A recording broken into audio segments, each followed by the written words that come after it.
Rebonjour ici au stade du 8 Terre à Béthune où les U17 effectuent leur second match de préparation de la journée.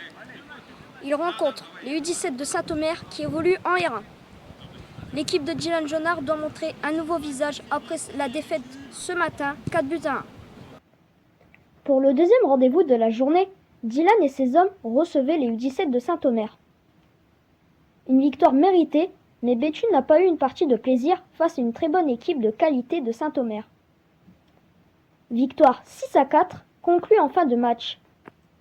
Les buteurs côté béthunois sont Maxime Souillard, Tidjane Sissoko, Matteo Sichoki, Noam Lestienne, auteur d'un doublé, et un bijou de Malek Merali pour conclure.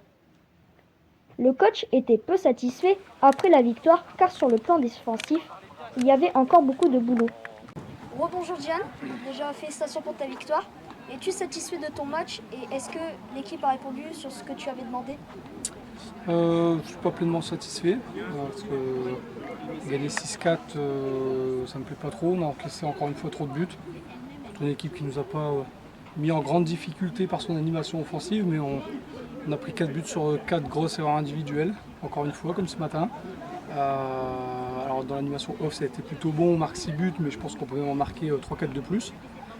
Mais dans l'animation défensive, on doit faire beaucoup mieux. On ne peut pas gagner un match de foot 6-4, c'est beaucoup trop. Comment tu peux nous expliquer ces 3 buts en première mi-temps alors qu'ils n'ont pas eu d'occasion franche? C'est ça.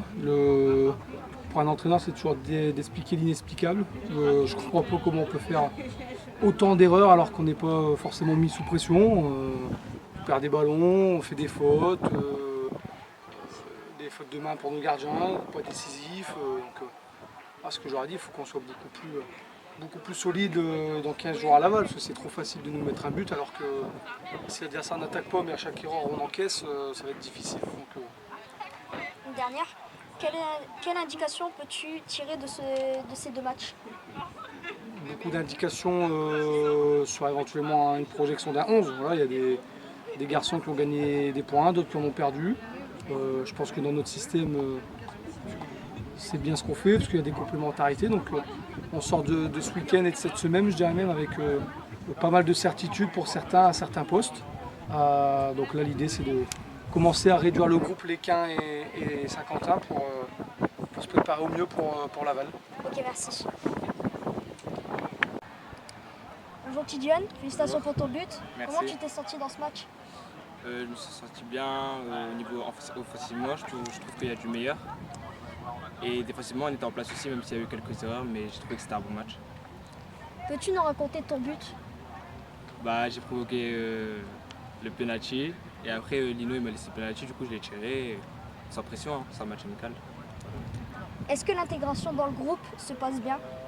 Oui, je trouve qu'on a un super groupe, franchement, que je me suis bien intégré, que le coach m'a bien expliqué mon rôle dans l'équipe, et je trouve que ça se passe pour le mieux. Quelles étaient les consignes du match de Dylan Jonard avant de rentrer sur la pelouse? Alors dans le vestiaire, il nous a dit tout d'abord de mettre l'intensité dans les duels et aussi de diversifier le jeu parce qu'on fait souvent les mêmes choses. Après, il faut animer les zones offensivement et bien défendre aussi. Ok, merci. De rien. On se retrouve ici, mercredi, au 8 Terre, contre Léquin, qui évolue en U17 national. Et dimanche, contre Saint-Quentin, qui évolue en R1.